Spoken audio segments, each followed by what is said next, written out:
안녕하세요. 안전한 투자로 편안한 노후 준비 중경투 TV입니다. 네, 9월 5일 화요일입니다. 비트코인 25,700달러, 이더리움 1,600달러, 마이너스 1%, 리플 트론, 플러스의 전체 코인들 횡보를 지속하고 있고요. 미국 증시는 노동절로 휴장이었지만 싱가포르에서 코인 싫어하는 대통령 당선되면서 코인 시장에게는 부정적이었습니다. 미국 FTX 거래소 샘 뱅크먼 재판 중이고 SEC에서 코인 시장 규제하고 있어서 코인 시장 한꺼번에 끌어올려줄 수 있는 미국 투심은 약한 상태이고요. 전체 코인 시장이 아시아 위주로 돌아가고 있는데 아시아 핵심 거래소인 바이낸스, 바이비트, 쿠코인 거래소 등 메인 거래소들 싱가포르에 대부분 본사를 두고 있습니다. 싱가포르가 아시아 금융허브로 코인 초창기 때부터 개방적이었지만 이번에는 코인 부정적으로 보는 대통령 당선으로 약간의 불협화음이 발생하고 있고요. 코인 회사들은 2020년부터 지속된 미국 제재로 거래소 서버를 싱가포르뿐만 아니라 미국, 중국, 중동 20개국 이상의 나눠서 관리를 하고 있습니다. 혹시 몇 군데 미국 정부한테 털린다고 하더라도 다른 지역 서버 남아있어서 고객 정보나 자산은 보호가 가능하고요. 하지만 기존에 코인 거래소 모여있는 싱가포르 지역에서 코인 규제 강하게 나오면 고객 자산은 문제없겠지만 기존에 일하는 직원들 해외로 옮겨가야 되고 안 가는 직원도 있으면서 귀찮아지는 거죠. 한국 업비트도 싱가포르에 지점을 두고 있습니다. 이번 주에는 시장 크게 충격 줄 만한 요소가 없는 반면에 다음 주에는 애플 아이폰 15부터 13일 미국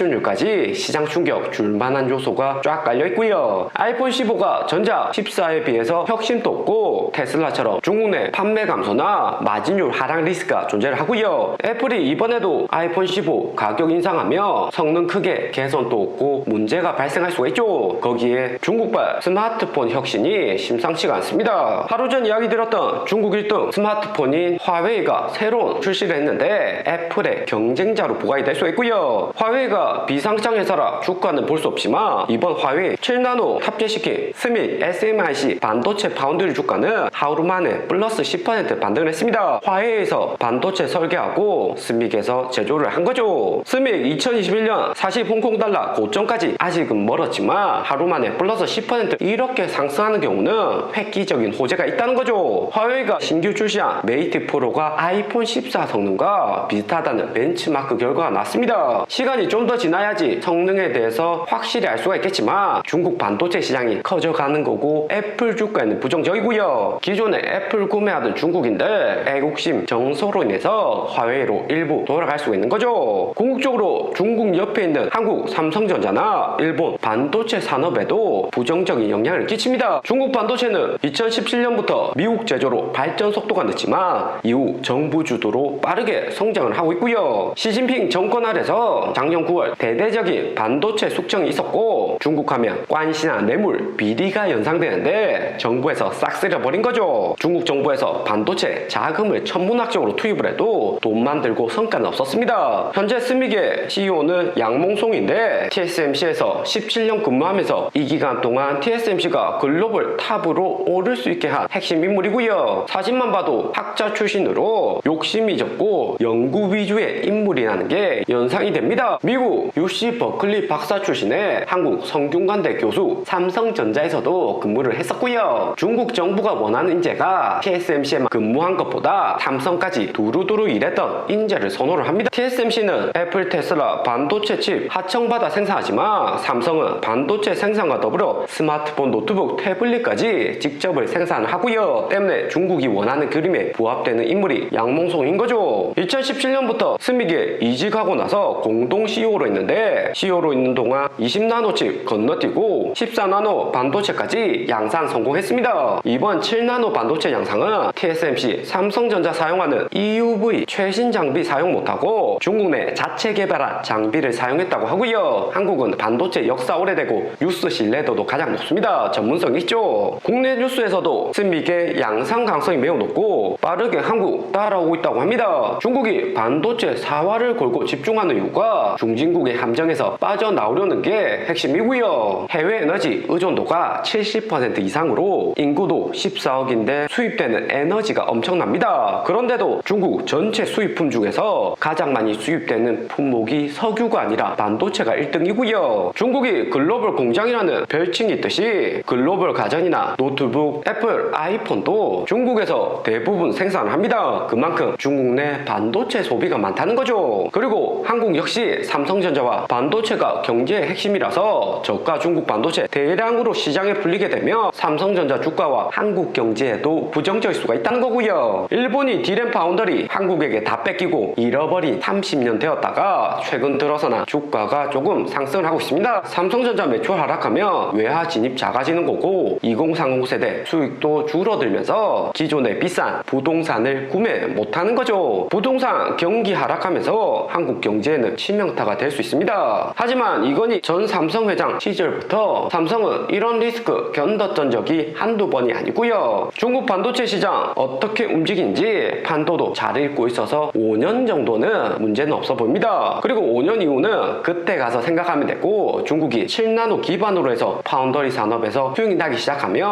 얼마나 4나노, 3나노 빠르게 삼성하고 TSMC 따라잡을 수 있을지가 관건이 될 듯 합니다. 양몽송 대만 인재뿐만 아니라 한국 내 삼성전자, 하이닉스 출신들도 중국 반도체 회사에 근무를 많이 하고 있고요. 급여 조건 좋고 한국도 반도체 시장 경쟁이 치열하기 때문에 해외에서 탈출을 찾고 중국 반도체 산업 성장에 주축이 되는 경우가 많습니다. 비트코인은 싱가포르 대선 영향으로 약간 하락은 하는데 청산맵에서 다음 롱 포지션 청산 구간은 24,000달러이고요. 8월 18일 비트코인 마이너스 8% 폭락해서 세력들 24,000달러 구간에서 대량으로 롱 포지션 잡긴 했지만 이렇게 서서히 하락 오면서 6월 저점도 무너뜨리는 하락 조심을 하셔야 되고요. 비트코인 미결제 약정 볼륨으로 보면 8월 말 약간 반등 온 듯 하다가 다시 하락을 하고 있는데, 이런 하락 오면 이후 반등은 한번 나오겠지만 비트코인 가격 빠르게 상승 못할 가능성이 높습니다. 그러면 연중 금리 인하 전까지 3만 달러 재돌파 시도할 수 있다고 이전에 이야기를 하셨는데, 그러면 관점 바꾸는 거 아닌가 질문하실 수도 있고요. 최근같이 이렇게 비트코인 하락하는 것은 최대한 개미들 털어내겠다는 세력들 전략입니다. 비트코인이 2만 달러까지 하락을 한다고 해도 거래량 낮은 구간에서는 순식간에 세력들 대량 매수로 상승을 시킬 수가 있고요. 비트코인 하락에 고래들 은밀한 움직임을 보면 최대한 비트코인 싸게 사려고 우리가 거래하는 거래소가 아니라 당일 시장에서 비트코인 거래를 하고 있습니다. 8월에만 23만 개 출금되었고 최근에는 9만 개나 거래소에서 비트코인이 빠져나갔고요. 여기 차트에서 보면 올해 5월 비트코인 ETF 시작 전 장외 거래가 폭발적으로 상승을 했습니다. 개인 지갑에 세력들 코인 담아두고 다음 상승장 기다리는 거죠. 일반 거래소에서 고래들이 이렇게 많이 비트코인 매수하면 최근같이 낮아진 거래량의 비트코인 가격은 폭등을 할 수 있고요. 하지만 장외 거래로 조용히 매수를 하면 비트코인 가격 움직임에는 영향을 안 주고 비트코인 가격 하락하면서 추가 매수 더 싸게 할 수가 있는 거죠. 중국 화웨이폰 영향으로 애플 주가 9월 12일 하락이고 13일 인플레이션 반등도 부정적일 수가 있고요. 대신에 나스닥 영향은 작을 수 있는 것이 9월 20일 FOMC에서 금리 동결하는 순간 최근 내렸던 비트코인 하락폭 모두 다 상쇄를 하고 큰 상승으로 이어질 수가 있습니다. 그리고 우리 리플 신규 서비스 관련 새로운 소식이 나왔고요. 리플 CTO 최고 기술 책임자가 소통 방송에서 리플 플리즈마 언급을 했습니다. 플리즈마는 좀 더 리플을 유용하게 만드는 서비스이고요. 이번 대규모 거래를 더 작고 관리하기 쉬운 거래로 나누어서 최적화하는 걸로 거래소 간 자금 옮길 때 개인 용도로 리플 사용하는 거 말고 기업들이 대량 리플로 송금을 쉽게 할 수 있는 서비스입니다. 작게 나눠서 빠르게 이동하는 플리즈마 서비스인 거죠. 탈중앙화 거래소에서 ODA 수요 유동성 기반으로 통합하는 방법을 연구 중이다 이야기를 했습니다. 스테이블 코인을 주요 통화와 연결하는 것이 핵심인데 2년 전 SEC 소송으로 리플과 스테이블 코인 통합 기회 방해를 받았고 내년 소송 빠르게 정리되면 즉시 출시할 수 있다고 하고요. 플리즈마는 리플의 대량 거래를 보다 쉽게 할 수 있는 서비스고 리플 가격 상승과 가격 방어에도 긍정적인 서비스입니다. 리플이 시가총액 3위 오랫동안 유지를 해왔고 신뢰도도 높은 코인이라 기업들 플리즈마 출시에도 적극 도입할 가능성이 높고요. 아마존 상품 결제나 애플페이에서도 플리즈마가 적용될 수가 있습니다. 오늘의 영상은 여기까지입니다. 좀 더 디테일한 투자 정보가 필요하신 분들은 커뮤니티로도 자료가 공유되니까 멤버십 가입과 구독 부탁드립니다. 감사합니다.